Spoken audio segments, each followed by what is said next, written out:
सहनाववतु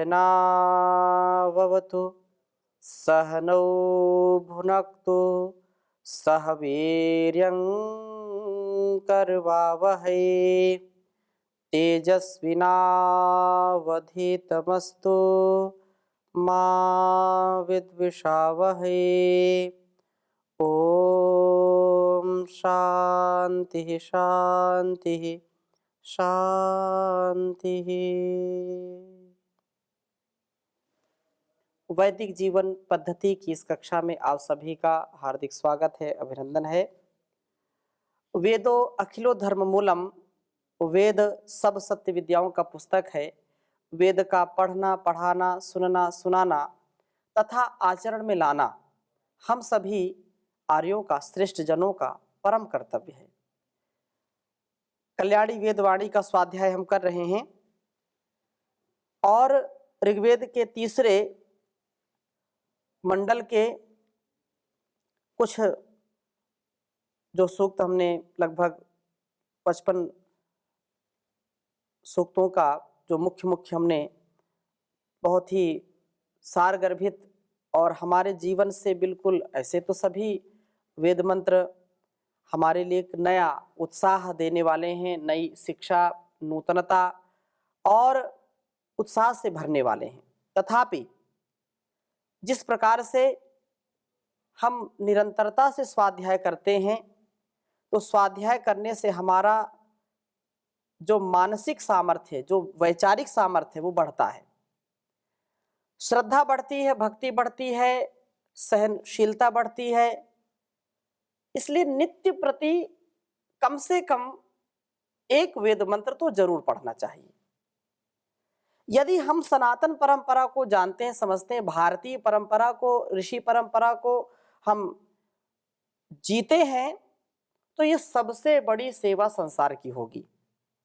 और संसार में कितना भी लोग अत्याचार करें, कितना भी भ्रष्टाचार करें, कितना भी अहंकार व्यक्ति करे, समाज और राष्ट्र और पूरे संसार के कल्याण के लिए यदि इस पृथ्वी पर कोई एक भी व्यक्ति जो वेदों का जाता है, वेदों को जानने वाला, वेदों का स्वाध्याय करने वाला है, तो इस वेद धर्म का, स्वधर्म का, आत्मधर्म का, ब्रह्म धर्म का पालन अवश्य होगा। ये हमारी परंपरा है। इसलिए यह मत, पंथ, संप्रदाय से ऊपर उठ करके सबको सच्ची मानवता का पाठ सिखाता है, मनुष्यता सिखाता है। ऐसा वेद का ज्ञान होता है, हर प्रकार से जो हमको समुन्नत करता है, उन्नति के पथ पर आगे बढ़ाता है, अवनति से बचाता है, उत्कर्ष की ओर ले जाता है, अपकर्ष से बचाता है। इस प्रकार से हम निरंतरता से वैदिक जीवन पद्धति में वेदों का स्वाध्याय कर रहे हैं, वेद मंत्रों का स्वाध्याय कर रहे हैं। और आज बहुत ही सुंदर वेद मंत्र औषधि व जल, हम औषधि व जलों का सेवन करते रहें, अर्थात ये जो भी जलीय पदार्थ हैं उनका सेवन करें, इसके लिए प्रेरणा की गई है। तो प्रथम मैं वेद मंत्र लिखता हूं, फिर इसके विषय में कुछ निवेदन करता हूं। ओम निषिध्वरिष्ट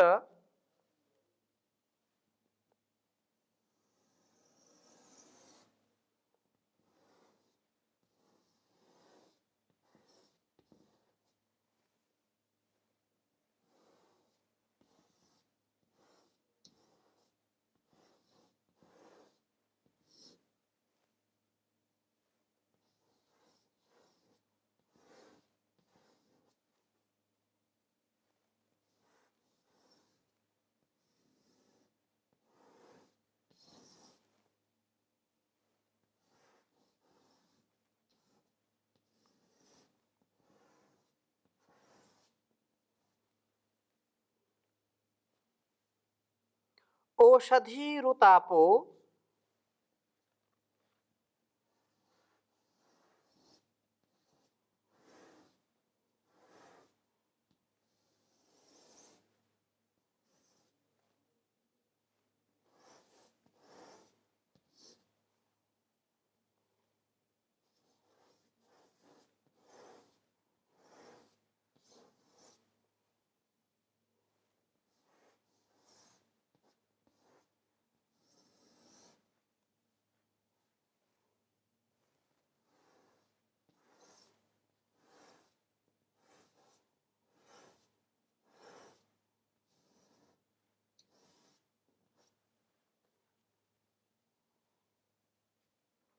रईं त इंद्र।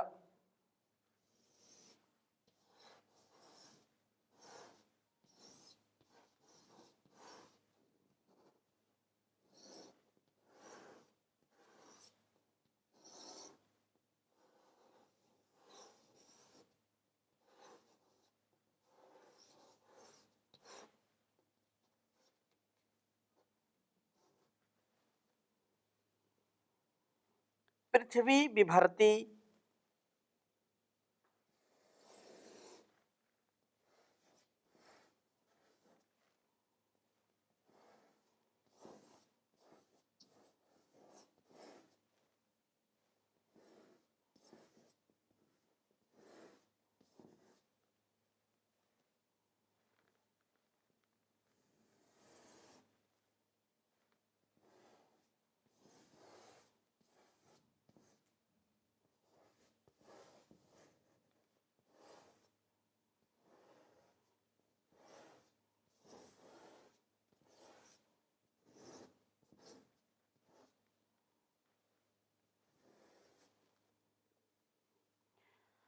सखायस्ते वावभाजः।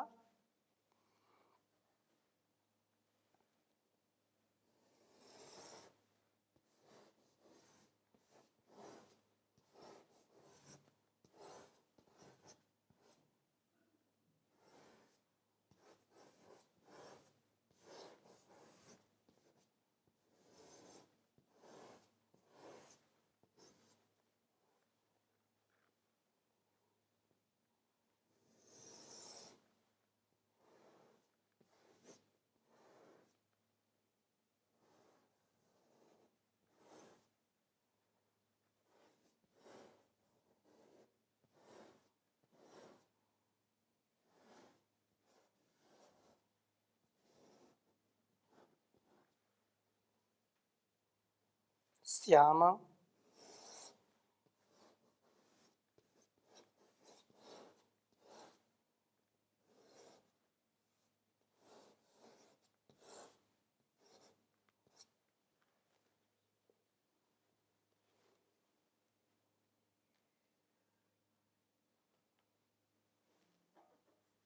महद्देवानाम् असुरत्वमेकम्।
तीसरे मंडल के 55वें सूक्त के 22वें मंत्र का स्वाध्याय हम कर रही है। 22वां मंत्र है।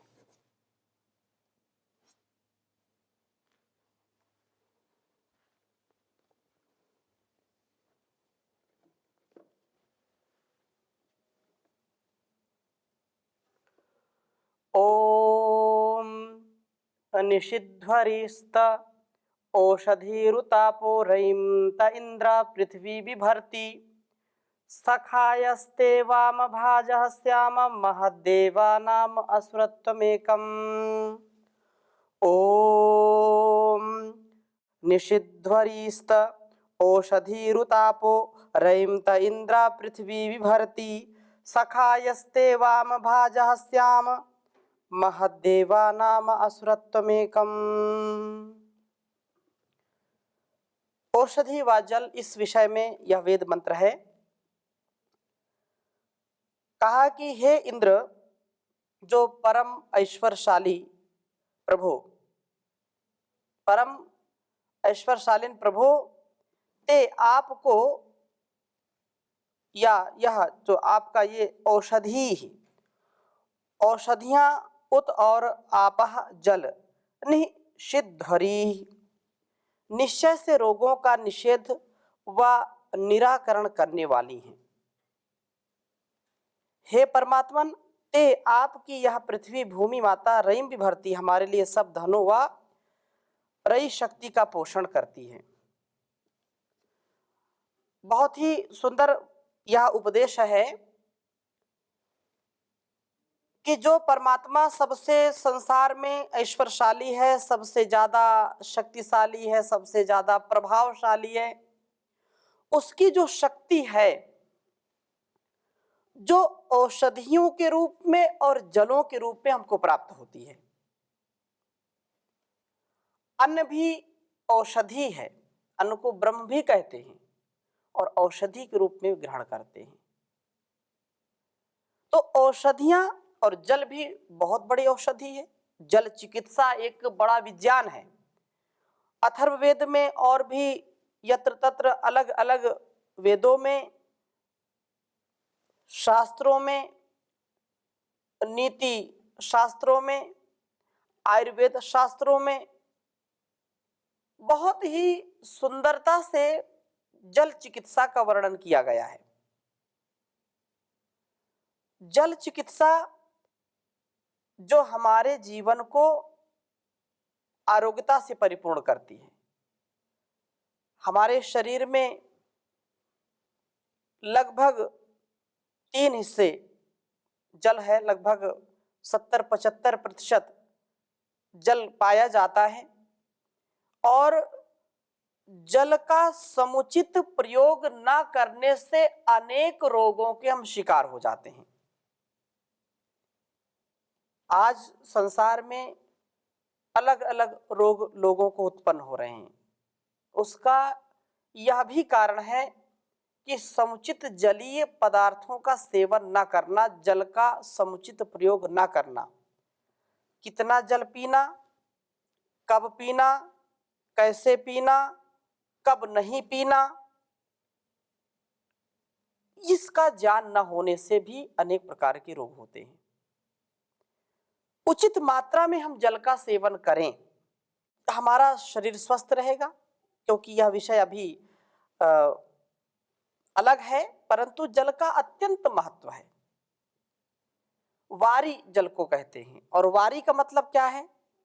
वारी जो हमारे रोगों का वारण करता है, इसलिए उसको वारी कहते हैं, निवारण करता है। वारी के रूप चलेंगे वारी, वारिणी, वारिणी, जो रोगों का वारण करता है, रोगों का निवारण करता है, इसलिए इसको वारी कहते हैं। जलम, इसको जल कहते हैं। जल क्यों? क्योंकि ज माने जन्म और ल माने लय, अंतिम लय हो जाता है जब। तो ये पूरा संसार और इस शरीर, जीवन और जगत की उत्पत्ति से लेकर के प्रलय तक जल की अत्यंत महत्वपूर्ण भूमिका होती है।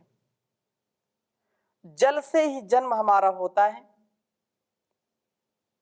और लय तक इसका महत्व होता है, इसलिए जल है, जल ही जीवन है। तो यहां पर जो कहा कि निषिद्धरी ही, निश्चय से रोगों का निषेध व निराकरण करने वाली है यह औषधियां और आपह, ये जल। जल का सेवन हम भोजन में करते हैं और कभी उष्ण जल का सेवन करते हैं, कभी शीतल जल का सेवन करते हैं। लेकिन इतनी सी बात जरूर है कि जल के बिना जीवन हमारा चल नहीं सकता है, प्राणी जल के बिना रह नहीं सकता है। इसलिए जल ही जीवन कह दिया जाता है।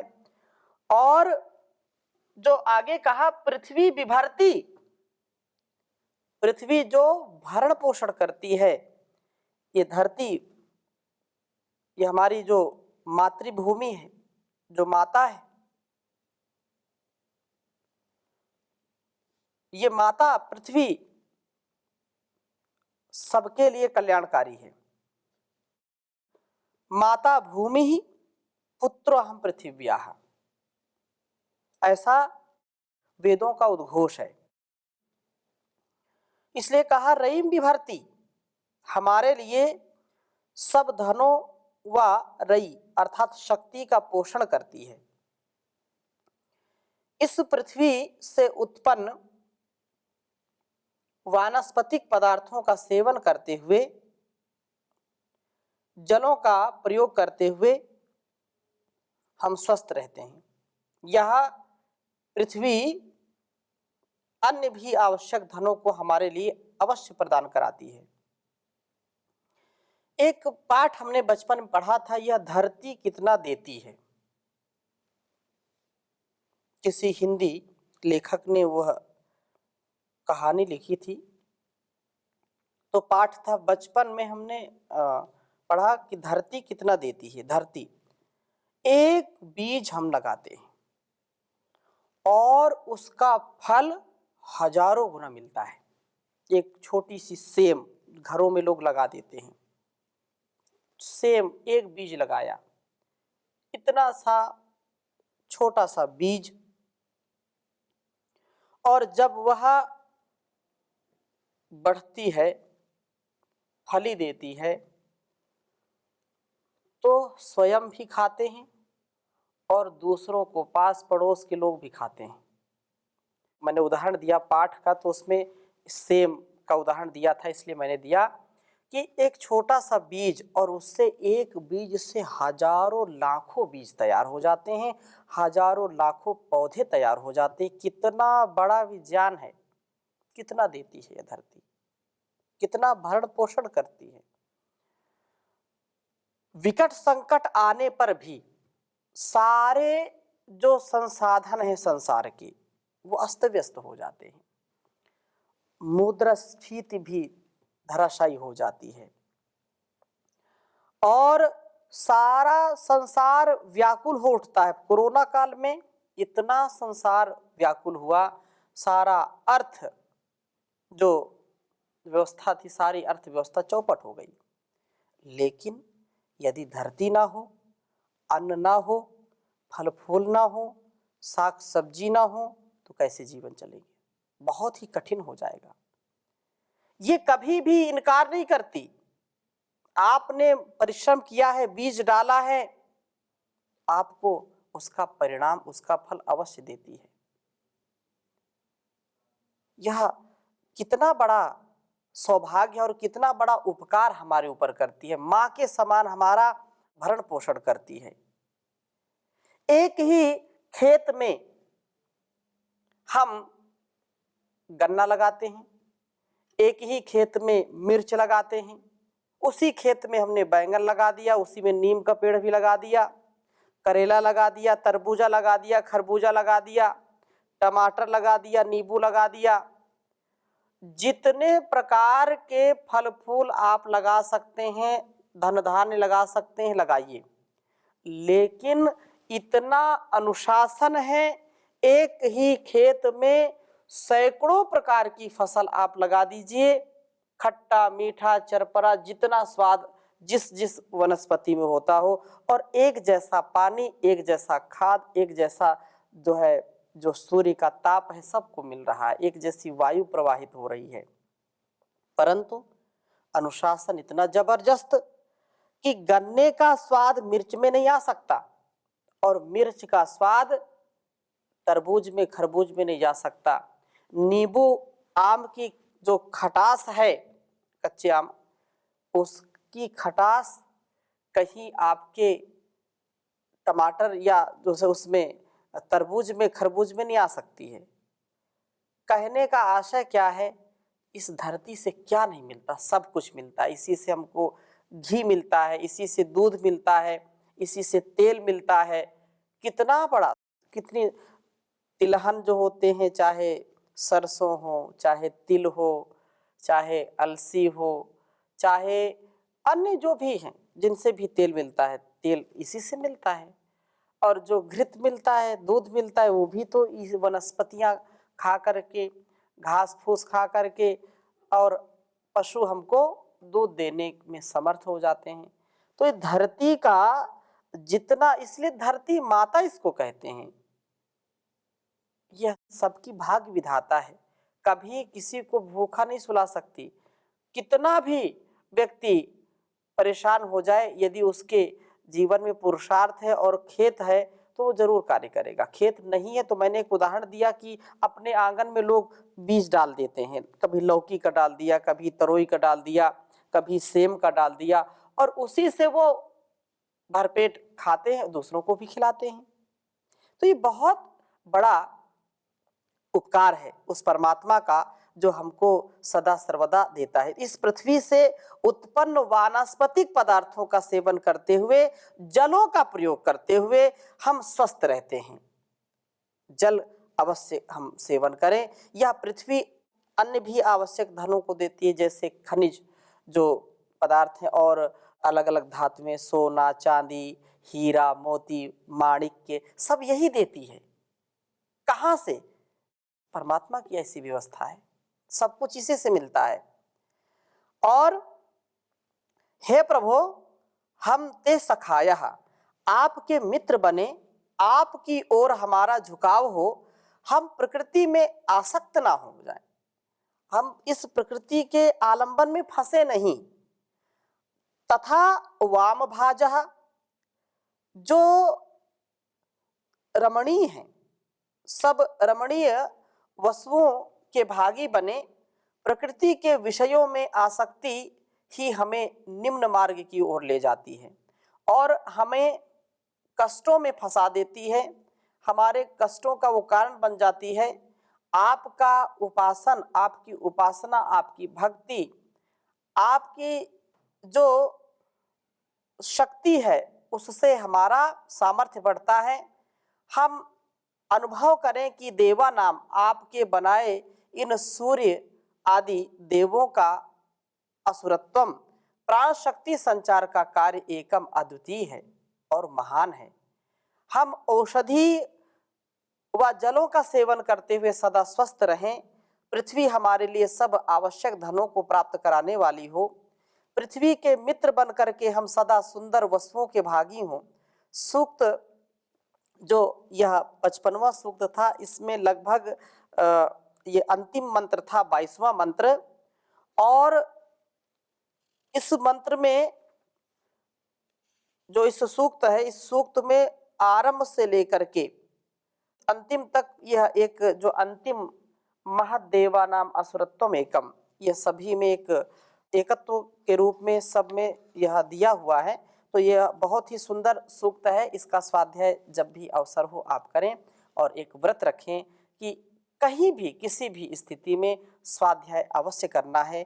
एक वेद मंत्र हमको सुनना या सुनाना, पढ़ना अथवा पढ़ाना, जीवन में अतीव दिव्यता आ जाती है, अतिशय कल्याण होता है हमारे जीवन का, और पूरा तनाव, पूरा हमारा जो दोष है वो नष्ट हो जाता है, सारा रोष नष्ट हो जाता है, काम क्रोध लोभ बिल्कुल रफू चक्कर हो जाते हैं, कभी आपके समक्ष आएंगे नहीं, क्योंकि प्रभु की इतनी भक्ति है और इस भक्ति में बड़ी शक्ति है।